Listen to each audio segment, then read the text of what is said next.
There are the spreads for this week's games, courtesy of DraftKings Sportsbook. This is the time of the week where we pick our favorite underdog. It's up to you to decide whether to listen to us or do the opposite. Peter, which one stands out to you from that group for Week 11? Green Bay Packers playing at home against the Chargers, and the Chargers being favored by 3. I think the biggest thing about this game, to me, Mike, is that if you watched Jordan Love play last week, originally, I mean, you might just say, Jordan Love lost to the Steelers. I think he completed in the low 50s, something, same old Jordan Love. It wasn't the same old Jordan Love. He was confident throwing the ball downfield. And I believe in this game, you're going to see Jordan Love continue his progression, and he's going to play well. And I think the Packers are going to beat the Chargers. I see the Broncos line with the Vikings has moved from -2.5 to -2. That tells me people are recognizing the Vikings maybe are going to win the game. I'll go with Minnesota. I already picked them in the podcast that I do with Chris every Thursday. And Peter, my concern for the Broncos is the letdown factor.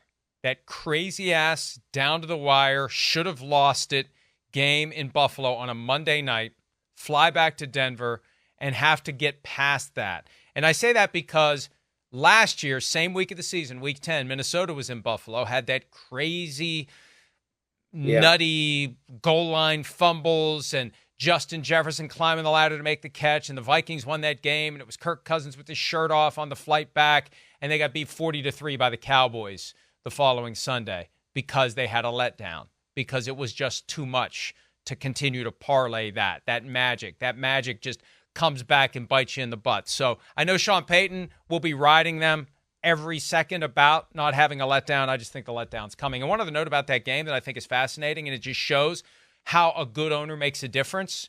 They had Army Air Force on that field in Denver recently.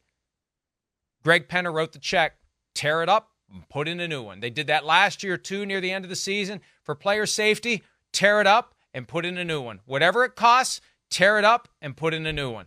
And more owners need to think that way, Peter. Mike, I believe you just used the word parlay. Anyway, not to talk about gambling too much, but hey, Mike, we have not spoken about this. This was not on our agenda today, but there's one thing I have to say. That at the end of that game, you know what is the craziest thing of all? I think Sean Payton voluntarily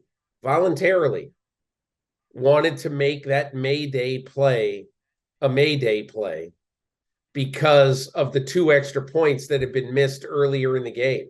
Too much time to think for his guys. We got a great special teams coach in Mike Westhoff. Hey, Mike, we're not taking a timeout. We're not even going to take the normal process. We're going to have the clock moving, and we're going to send Will Lutz out there, running out there, everybody. And look, it almost bit him in the rear end. But what bit a team in the rear end that night was Leonard Floyd not getting off the field and being the 12th man. So I know that sounds crazy, and people will say, "Oh, that's revisionist history." But I do think that's what happened in the game. And I was talking to a former head coach this week about that Peyton said multiple times, the added benefit is it takes away the ability to think. And the response was, if that was the case, why don't you do every field goal that way? Run them out every time. Don't give them a chance to think. Just run them out and snap it. I'll tell you what. I'll tell you why.